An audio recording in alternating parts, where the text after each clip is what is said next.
C'est bon, c'est bon.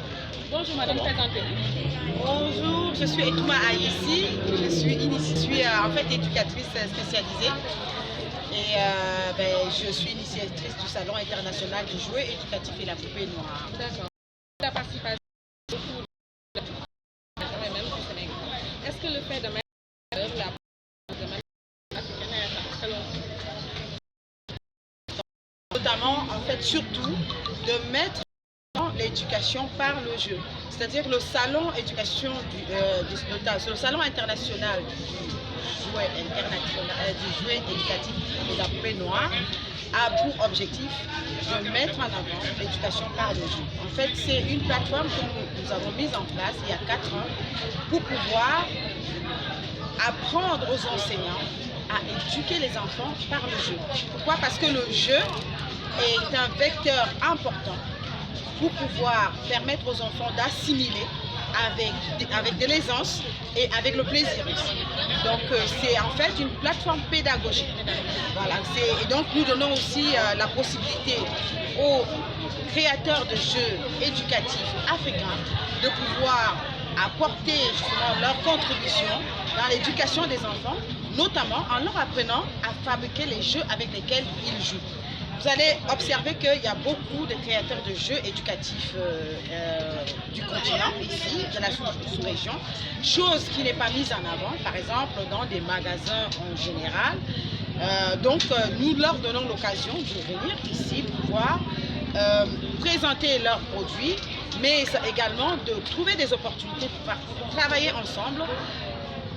Nous invitons aussi les familles à venir avec leurs enfants découvrir autre chose que ce qui est présenté sur le marché, notamment en matière de la poupée. J'allais répondre même sur ça. Qu'en est-il aussi de la relation enfant-parent? Justement, l'idée c'est de permettre aux parents de jouer avec leurs enfants. Jouer avec son enfant lui permet à l'enfant de s'épanouir. Et aussi parce que les parents africains parfois pensent que le jeu est inutile.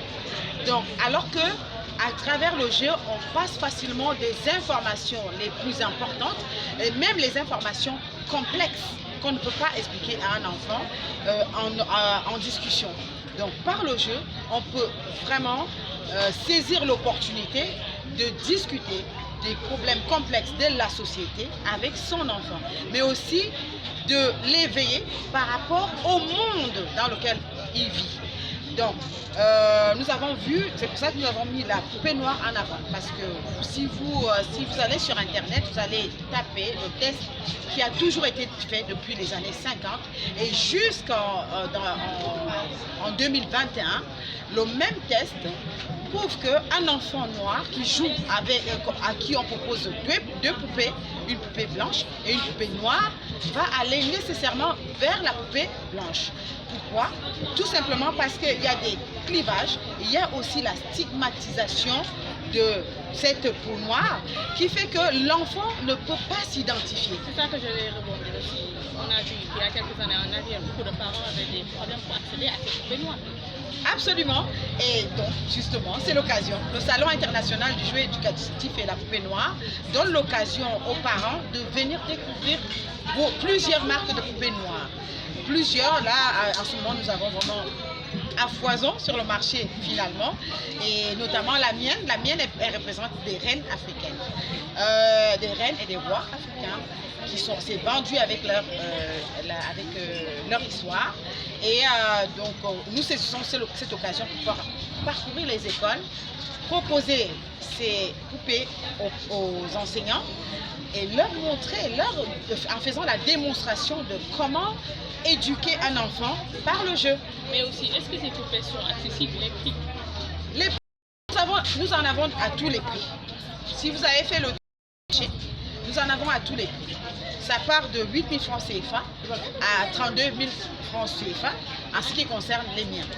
Les miennes, pareil, pardon.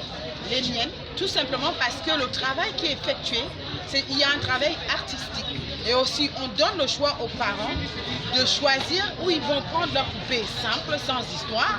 Donc, la poupée va revenir forcément moins chère. Mais aussi, au niveau de l'accessibilité, nous-mêmes, pour pouvoir avoir des stocks de poupées, l'investissement, elle est lourde. est lourd. Donc du coup, on est obligé de se dire, pour pouvoir au moins récupérer le coût d'investissement, on met un tout petit peu des petites marges, ce qui fait que nécessairement, puisque nous ne sommes pas, les stocks sont difficilement constituables, ça fait qu'on est quand même obligé de mettre un peu une petite marge qui nous permet de continuer à être né. D'accord, parlons un peu du thème de cette année. Que voulez-vous apporter de nouveau avec ce thème? Le thème, voilà, vraiment, le thème me tient particulièrement à cœur parce que nous avons observé qu'en Afrique, le handicap est traité de manière très mystique. Et donc, il y a un rejet du handicap. Et le rejet du handicap fait que nous ne pouvons pas en discuter. Donc, on observe que de plus en plus de familles font face au problème d'autisme. La dyslexie, il y en a toujours eu parce qu'il y a des enfants qui font un blocage par rapport à la lecture. À la lecture de certaines langues, il faut préciser. Parce qu'un enfant qui ne lit pas le français peut lire par exemple le Wolof, par exemple, vous voyez. Donc il faut interroger le système éducatif africain pour pouvoir améliorer justement le système des apprentissages. Les apprentissages, on doit observer les enfants par rapport à leur capacité de pouvoir d'assimilation. Donc un enfant qui n'est pas capable d'assimiler le français, qui ne peut pas lire correctement le français, mais qui peut lire correctement le Wolof, pourquoi pas l'encourager à lire le Wolof, lui apporter des apprentissages dans la langue du Wolof.